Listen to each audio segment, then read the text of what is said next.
Thought I might address the issue of long hair. I'm a retired Episcopal priest, and my hair actually comes down to about here.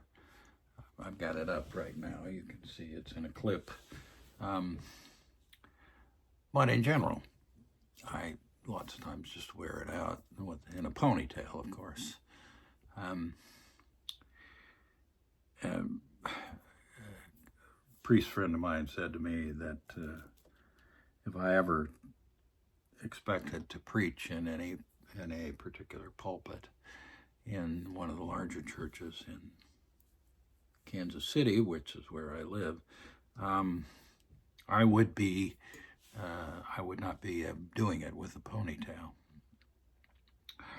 Well, I thought maybe I need to talk about hair a minute. Now, I'm 79. I grew up in the 1950s. Until my freshman year in college, my hair was never any longer than an inch. We had crew cuts or buzz cuts. They're called buzz cuts now, but crew cuts in those days. Occasionally I would have a little tuft in the front, and we call that a Princeton.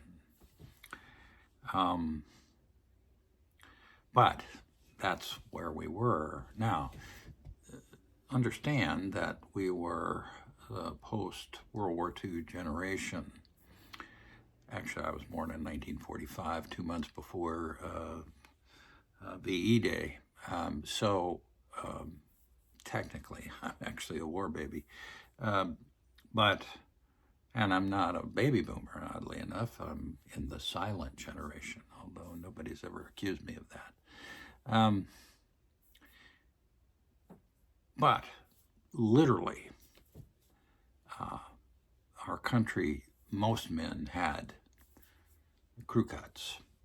They were short, and that meant every 2 weeks you had a haircut. I guess they assumed for the rest of your life. I don't know. Anyway, I remember my freshman year being shocked, and many of us were, I suppose, by the Beatles. Their big hits came at least in the United States, in the spring of 1964, which was the spring of my freshman year at Washington University in St. Louis. And I was on the swimming team, and I can remember swimming to I Want to Hold Your Hand. In swimming you have to do lots of laps, so to make it less boring, we played music. But that was the first time I heard them. They obviously had been around for a while. But you look back at their hair in those days, you realize that it was not much longer than the hair of the average toddler in this day and age. Maybe, down to here, and just kind of not really much of the way of long hair, but for us who'd been always having crew cuts, it was shocking. And then, of course, the 60s came, that was really well into the 60s by then, and all over the country, long hair blew out now. And I did have long hair I had a job, so I had to keep it trimmed up. But, it was almost shoulder length, and I didn't know how to treat it very well, so it was scraggly.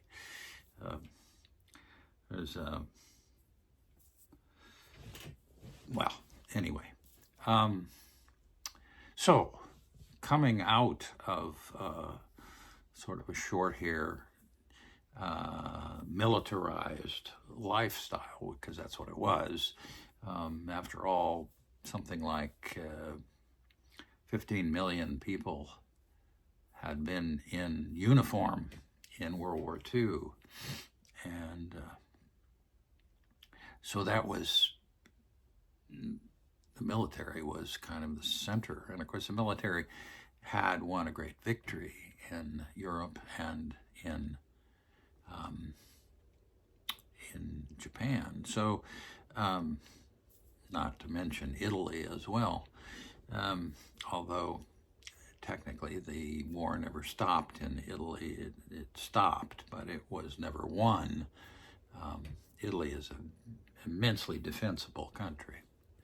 Okay, so that's the sort of culture I came out of. And of course, I went through the 60s. I was in college. I had a full-time job, you know. By the end of it, in 69, I was drafted and went into the military. And of course, back to the buzz cut. When I got out, I let it grow. And I can't say that it was well cared for and beautiful, but it's better cared for now than it ever was. But anyway, so long hair has that in my background. Second is, I was in the military, and as a friend of mine I went to lunch with not too long ago, he looked at my long hair and he said, Vietnam veteran. And I am. I did go to Vietnam for a year and was in the infantry, and so I guess there is a little bit of that, you know, stepping away from the military life by showing my long hair.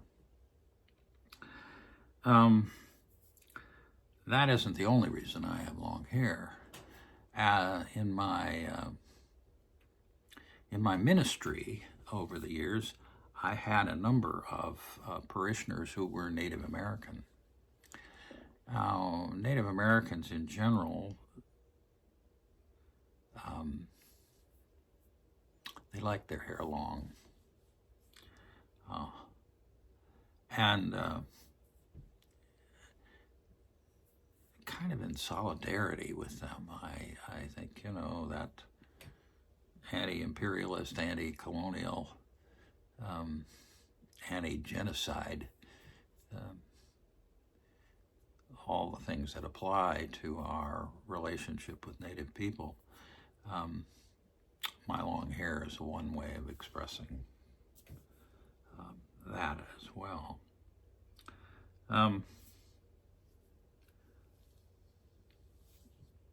You know, I'm retired. I have pensions. I have no specific pressure points on me to force me to cut my hair. I mean, I suppose if I wanted to preach in certain parishes, I guess I would. They have to think about cutting my hair, which I'm not thinking about and not going to do. Anyway, long hair. I grew this edition of long hair from the time of COVID.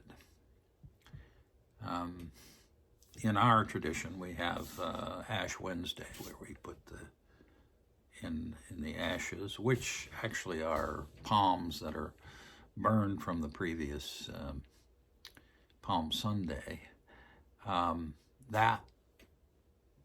Those ashes, meaning a year before, those ashes represent our mortality. Dust you are, and to dust you shall return. It's a reminder of our mortality. Well, as a reminder of my mortality, long hair is that. And for those who are suffering from male pattern balding, I get this from my mother's father, who had an amazing head of hair. He didn't live that long. He died in his 50s, but he had a full head of hair, and so do I, and I'm almost 80. So I have long hair. I have it in sort of reaction to my militaristic upbringing, in reaction to an identification with native peoples who were certainly given a bad deal.